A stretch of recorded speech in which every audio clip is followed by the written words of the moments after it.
Cabin mate 24 hours study hall and work space mobile app download చేసుకుని ఇప్పుడే మీ cabin book చేసుకోండి. అందరిని కూడగట్టుకొని ఈ పరిపాలన ముందుకు తీసుకెళ్తున్నాము.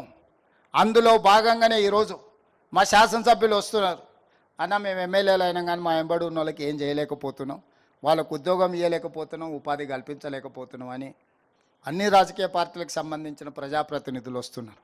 అందుకే ఈరోజు 5 లక్షల మందిని మన చుట్టూతో ఉండి చదువుకున్న వాళ్ళు ఉండి చైతన్యం ఉండి అర్హత ఉన్న వాళ్లకు 50,000 నుంచి 4 లక్షల వరకు స్వయం ఉపాధి పథకం కింద నిధులు మంజూరు చేయించడానికి, అర్హత కలిగిన వాళ్ళకు మంజూరు చేయించడానికి ఈరోజు 6,000 కోట్ల రూపాయలు మీ చేతుల్లో రాబోయే 2 నెలల్లో పెడుతున్నాము.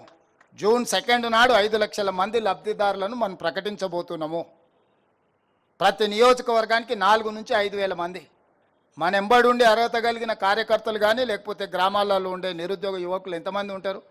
2,000 3,000 ఉండొచ్చు. వాళ్ళందరికీ మీరు పని కల్పించవచ్చు, ఉపాధి కల్పించవచ్చు. శంకర్ కొంచెం ఎక్కువ ఉండొచ్చు, కొంచెం ఎక్కువ అడిగేటట్టున్నాడు, పర్వాలేదు.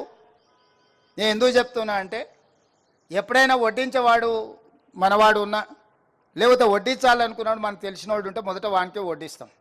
కాకపోతే ఆ వడ్డించేటప్పుడు వాడికి అర్హత ఉందా లేదా చూడాల్సిన బాధ్యత మన ఎమ్మెల్యేలది ఎమ్మెల్సీలదని నేను చెప్తున్నా. నాకు తెలుసు కాబట్టి 5 అంతస్తుల భవనం ఉంది అయినా 5 లక్షల రూపాయలు ఇస్తా అంటే అది మాత్రం కుదరదు. గతంలో అట్లా చేసిన వాళ్ళు ఎక్కడున్నారో మీరు చూసిరు. ఇప్పుడు మాత్రం అట్లా కుదరదని చెప్పి ఈ వేదిక మీద నుంచి మా సహచార మంత్రివర్గ సభ్యులకు మా మిత్రులకు చెప్తున్నా. నిజమైన నిరుద్యోగ యువకులకి ఇది అందాలి, ఈ ప్రభుత్వం మీద విశ్వాసం కలగాలి. ఈరోజు 57,924 ఉద్యోగాలు ఇచ్చినామంటే పారదర్శకంగా ఇచ్చినాం కాబట్టి ఎక్కడ చిన్న ఆరోపణ మన ప్రభుత్వం మీద లేదు. అదేవిధంగా 22,000 మంది టీచర్లకు 20 ఏండ్ల నుంచి ప్రమోషన్లు లేకుంటుంటే ఇచ్చినాం, చిన్న ఆరోపణ లేదు. 10 ఏండ్ల నుంచి బదిలీలు లేకుండా ఉన్న టీచర్లకు 36,000 మంది టీచర్లను బదిలీ చేసినాం. ఎప్పుడు టీచర్ల బదిలీలు చేసినా ఎన్నో ఆరోపణలు ఉంటాయి. ఓ కలెక్టర్ను ట్రాన్స్ఫర్ చేసి ఈజీ కానీ ఒక టీచర్ను ట్రాన్స్ఫర్ చేయడం అంత ఈజీ కాదు. అయినా చిన్న ఆరోపణ లేకుండా 36,000 మంది టీచర్లను మనం ఈరోజు బదిలీ చేసుకోగలిగినాం. ప్రభుత్వంలో ఏళ్ళ కొద్దీ పేరుకపోయిన బదిలీలు అన్ని శాఖలల్లో మనం వచ్చిన తర్వాత బదిలీలు చేసినాం. ఎక్కడ కూడా చిన్న ఆరోపణ కానీ చిన్న చర్చ లేకుండా ఈరోజు మనం ముందుకు తీసుకెళ్తున్నాం. పారదర్శకంగా చేసినప్పుడు కొంత మనకు నచ్చిన వాళ్ళకు మనకు దగ్గర వాళ్ళకు మనం కొన్ని ఇవ్వలేకపోవచ్చు. అంత మాత్రాన పథకం వైఫల్యం చెందినట్టు కాదు. మనకు కావాల్సిన వాళ్ళకి ఇంకో రూపంలో రాజకీయంగా అవకాశాలు కల్పించండి. సర్పంచ్కో ఎంపీటీసీకో జడ్పీటీసీకో ఎంపీపీకో రాజకీయ పదవులు ఇవ్వండి మన వాళ్ళు ఎవరైనా ఉంటే, కానీ పథకాలలో మాత్రం పారదర్శకంగా ఉండాలి. అప్పుడే ప్రజలకు మనం ఆదర్శవంతంగా ఉంటాం. ఆదర్శవంతమైన పరిపాలన అందించాల్సిన అవసరం మన మీద ఉన్నది. దయచేసి ఈ పథకం మా అధికారులకు కూడా నేను సూచన చేస్తున్నా, ఎక్కడికక్కడ అర్హులు కలిగిన వాళ్ళను మనం ఆదుకోవాలి. ఉద్యోగాలు ఇవ్వగలిగిన వాళ్ళకు ఉద్యోగాలు ఇద్దాం, ఉపాధి కల్పించాల్సిన వాళ్ళకు ఉపాధి కల్పిద్దాం, వృత్తి నైపుణ్యాన్ని నేర్పించాల్సిన వాళ్ళకు వృత్తి నైపుణ్యాన్ని నేర్పిద్దాం.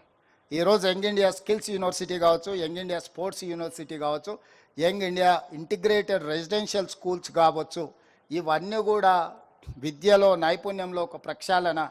అడ్వాన్స్డ్ టెక్నాలజీ సెంటర్లు 70 ఏళ్ల క్రితం ప్రారంభించిన ఐటీఐలు ఇప్పటికి అలాంటివే ఉన్నాయి. నాంపల్లి ఎమ్మెల్యే గారు ఉండొచ్చు, 4 ఐటీఐలు నాంపల్లిలో ఎప్పుడో ఉన్న నాంపల్లిలో ఉన్నాయి, కానీ అప్గ్రేడ్ కాలే. అక్కడ ఫిట్టరో డీజిలో మెకానికలో ఎలక్ట్రికలో నేర్చుకుంటే బయటకు వస్తే అవిలో డీజిల్ మెకానిక్ నేర్చుకుంటే ఆడ అంబాసిడర్ ఫియట్ కార్లు నేర్పిస్తే బయట ఆ కారు ఎక్కడున్నదో కూడా దొరకడం లేదు రిపేర్ చేద్దామంటే.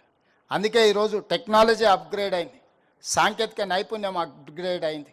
అందుకే ఈరోజు అంత అప్గ్రేడ్ చేసిన సాంకేతిక నైపుణ్యాన్ని అడ్వాన్స్ టెక్నాలజీ సెంటర్స్లో 100 అడ్వాన్స్ టెక్నాలజీ సెంటర్లు ప్రతి నియోజకవర్గానికి ఒక్కొక్కటి ఇచ్చి వేలాది మంది నిరుద్యోగ యువకులకు శిక్షణ ఇవ్వాలనుకుంటున్నాం.